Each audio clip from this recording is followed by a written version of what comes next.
Jujur waktu itu saya nggak percaya diri, ya saya tidak confident karena saya bilang ke bos saya nggak pernah di sales loh, saya nggak pernah jualan.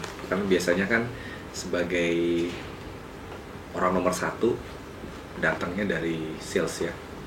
Tapi saya yang sama sekali waktu itu tidak ada pengalaman ditantang seperti itu. Jadi waktu itu saya agak kaget juga.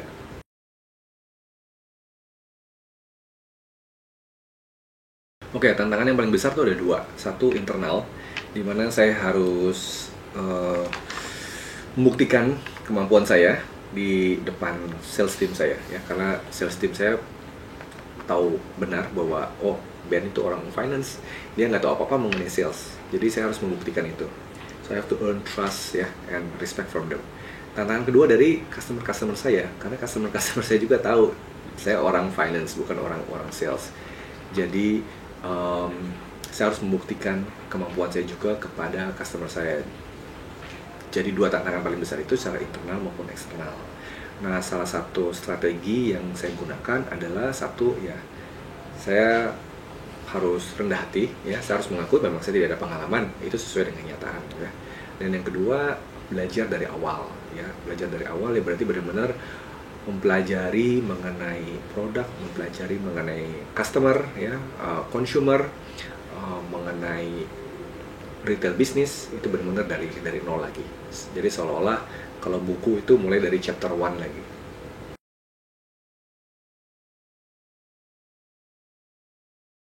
Ya saat ini masyarakat Indonesia lagi rajin-rajinnya olahraga ya. Kalau untuk sepak bola atau football itu memang udah bertahun-tahun rakyat Indonesia menggembari permainan sepak bola. Tapi sekarang yang lagi menarik, yang menjadi tren adalah running, lari. Bisa kita lihat dari kegiatan lari ya, kalau ada Car Free Day hari Minggu itu makin banyak pengikutnya. Ya memang di situ bukan cuma orang lari doang, tapi ada yang naik sepeda, ada yang naik skateboard, main skateboard maksud saya. Tapi kalau kita lihat acara-acara lari itu makin bertambah banyak. Bank, kemudian juga insurance company atau beberapa perusahaan multinasional lain, mereka bikin running event. Jadi itu membuktikan bahwa memang ada tren dan kegemaran dari orang-orang yang di Indonesia, terutama di Jakarta, untuk olahraga lari. Bisnis dalam 3 kata untuk Adidas. Fun, itu pasti nomor 1. Terus yang kedua performance ya, atau kinerja. Yang ketiga adalah integrity. Performance udah jelas itu akar dari Adidas ya, karena semua atlet itu diukur dari performance-nya. And Adidas is very performance oriented. Ya, jadi mereka ngelihat dari performance. Nah, untuk mendorong performance itu harus training, latihan. Ya kan? Setiap atlet untuk mencapai performance bagus harus latihan. Jadi di Adidas, kalau ingin mencapai performance yang baik, kita juga harus latihan. Nah, latihannya itu dengan training and development. Jadi pada waktu kita berfokus pada Adidas performance, itu berarti kita juga harus melatih diri kita dan semua employee supaya bisa mencapai performance yang baik. Kemudian yang kedua, fun. Kita kerja, ya tentunya semua orang kerja mendapatkan gaji untuk biaya hidup ya.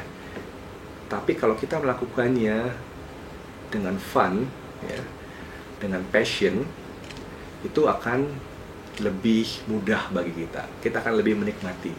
Seperti yang tadi pas acara tadi saya sampaikan, kalau seorang anak punya kegemaran, hobi atau passion main video game ya, PlayStation atau Wii atau apa, kita ngeliat kan dari raut mukanya pada waktu dia main, kayaknya menikmati sekali. Habis 24 jam tuh nggak kerasa buat dia, lupa makan, lupa mandi semua. Dan demikian juga pada waktu kita melakukan suatu hal yang kita suka ya, kita fun, kita punya passion, itu nggak kerasa. Saya ke kantor hari Senin, terus terang kayak nggak ke kantor. Saya ngerasa kayak saya dulu balik lagi, saya pergi sekolah, kuliah. Ya kebetulan di Adidas memang casual environment, karena saya hanya pakai jeans, t-shirt ya, sepatu Adidas, jadi saya nggak perlu pakai jas dasi formal. Tapi dengan lingkungan seperti itu membuat kita lebih menikmati ya tentunya tanpa mengurangi kualitas kerja. Dan kemudian integrity itu sangat penting ya, honest, open ya. Integrity pada nilai-nilai atau value yang kita junjung, baik secara personal maupun secara corporate. Tanpa nilai-nilai itu, tanpa integrity, kita nggak akan mungkin bisa mendorong brand ini ke arah yang lebih bagus lagi.